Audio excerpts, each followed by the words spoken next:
예, 안녕하십니까. 저는 양평구 농업기술센터에 근무하고 있는 작물기술팀장 백태현입니다. 반갑습니다. 오늘은 그 친환경 찰벼 재배에 대해서 말씀드리도록 하겠습니다. 친환경 인정 찰벼에 대해서 간략하게 설명을 드리도록 하겠습니다. 설명을 드리기 전에 전년도 기상 현황에 대해서 간략하게 말씀드리고 올해 기상에 어떻게 대비할 건지에 대한 그런 부분들을 말씀드리도록 하겠습니다. 2019년도 경기도 기상 현황을 말씀드리도록 하겠습니다. 평균 기온은 전년 대비에 비해서 0.1도 정도 높고 평년 대비 1.2도 정도 높았습니다. 작년에는 굉장히 날씨가 뜨거운 편이었는데요. 특히 그 7월 달부터 8월 하순에 그 고온기에 따른 출수기 수분 수정이 안 되는 그런 영향을 많이 주는 그런 영향이 있었습니다. 기상은 그렇고요. 강수량에 대해서 말씀드리도록 하겠습니다. 경기도 2019년도 강수량은 전년도 대비해 가지고 41.5mm, 평년 대비해 가지고 46.8mm 정도 강수량이 적었습니다. 굉장히 가뭄 한 해였는데요.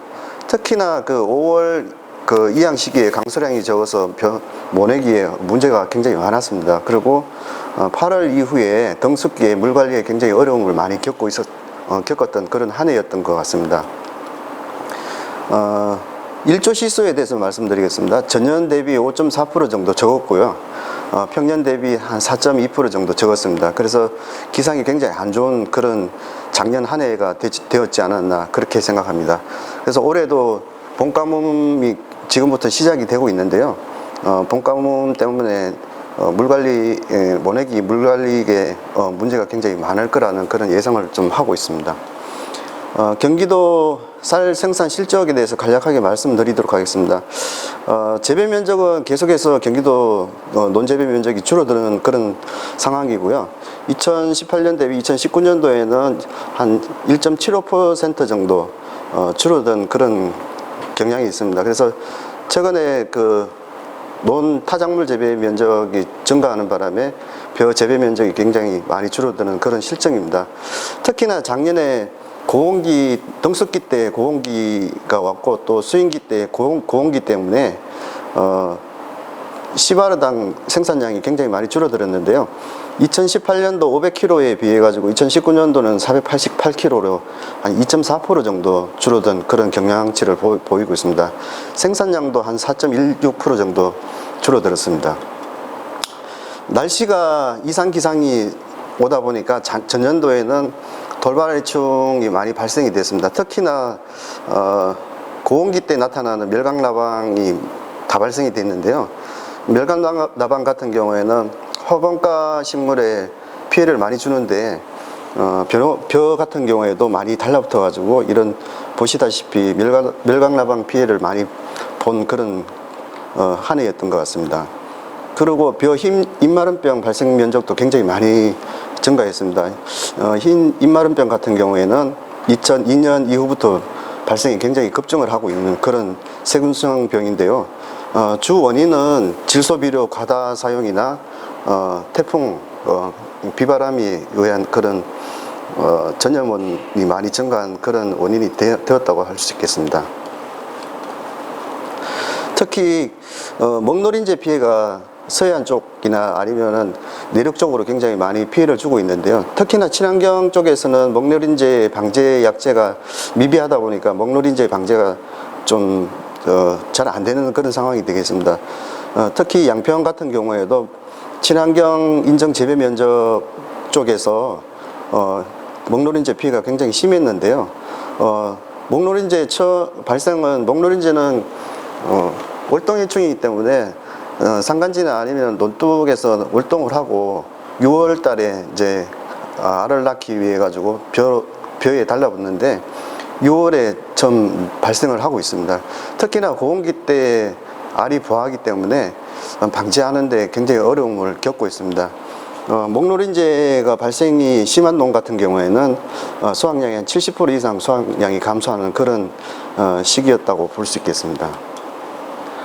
특히나 찰벼 같은 경우에는 동진찰벼의 먹노린재 피해 증상을 보시면은 일단은 수인기 때 그 목노린재가 굳힘을 이제 박아 놓으면은 보시다시피 현미에 반점이 생겨가지고 원점미 비율이 굉장히 많이 떨어지는 그런 경향이 있습니다. 그래서 친환경 재배하시는 분들은 바구탄이나 아니면은 노린재 컷 같은 그런 약재도 있습니다만은 멸충 대장 골드나 박메로 플러스 같은 그런 이런 약재를 사용해서 먹노린재가 6월달 발생이 시작되면은 한 2회 정도 방제를 해주시는 게 먹노린재 밀도를 줄일 수 있는 방법 중에 하나라고 보겠습니다.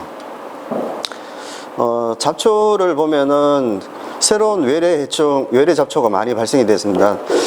미국 전부처꽃이라고 하는데요. 보시다시피 농수로를 따라서 감염이 되고 있는데 이렇게 발생이 되면은 발화가 고온기 때 발화가 되기 때문에 우렁이를 이용해서 잡초를 제거하기가 굉장히 어렵습니다. 그래서 일단은 고온기 때 발생이 한번 되면은 벼 수확량의 한 21% 이상이 감소되는 그런 경향이 있는데요.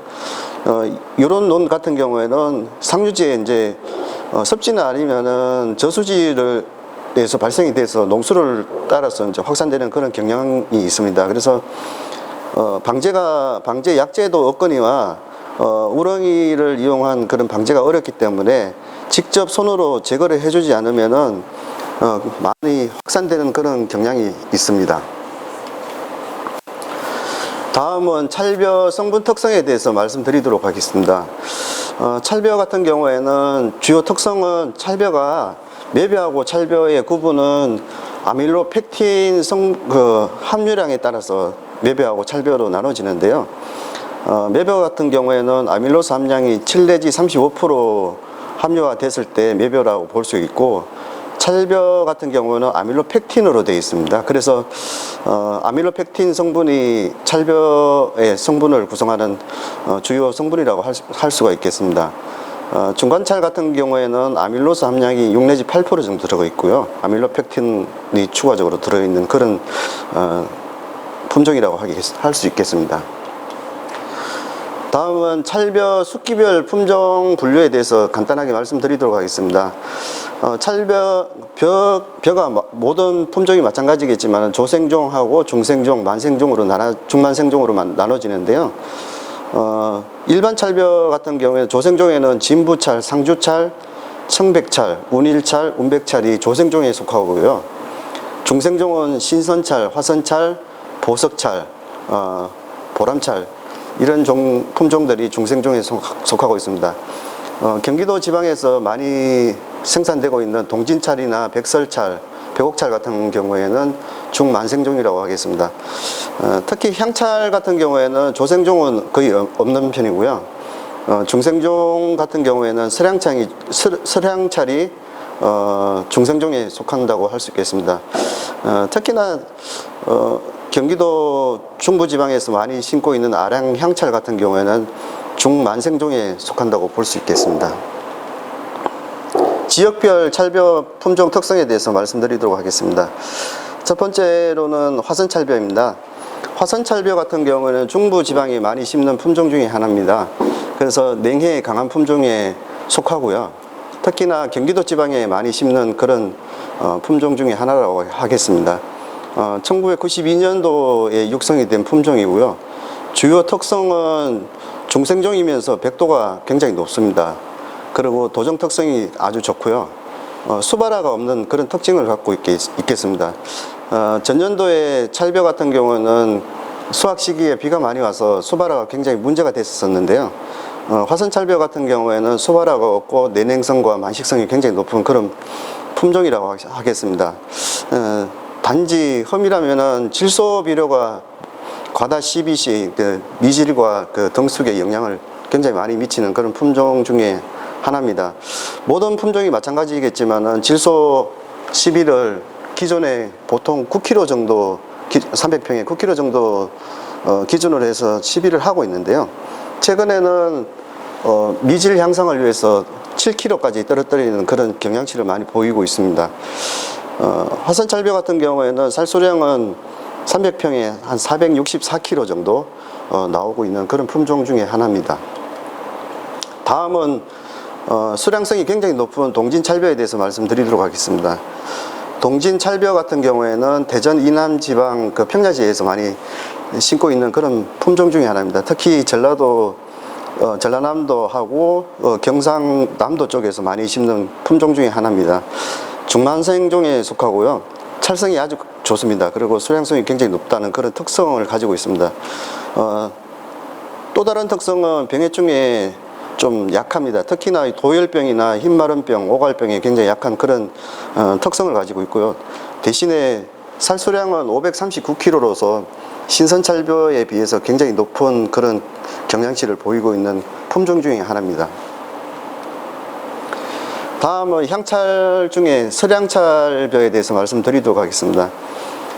서량찰벼 주요 재배 적지는 중부 평야지입니다. 특히 경기도 지방이나 대전 이남 쪽에서 많이 심고 있는 그런 품종 중에 하나입니다. 육성된 지는 꽤 오래된 품종 중에 하나고요. 서량찰 같은 경우에는 향기가 굉장히 강하기 때문에 일반적으로 특수미에 속하는 그런 품종 중에 하나입니다. 단지 그 흰마름병이나 바이러스에 굉장히 약한 그런 특성을 가지고 있는데요. 살수량도 굉장히 좋습니다. 그래서 서량찰 같은 경우에는 시바르당 523kg로서 굉장히 높은 수량 특성을 가지고 있습니다. 다음은 경기도 지방에서 굉장히 많이 심고 있는 백옥찰벼입니다.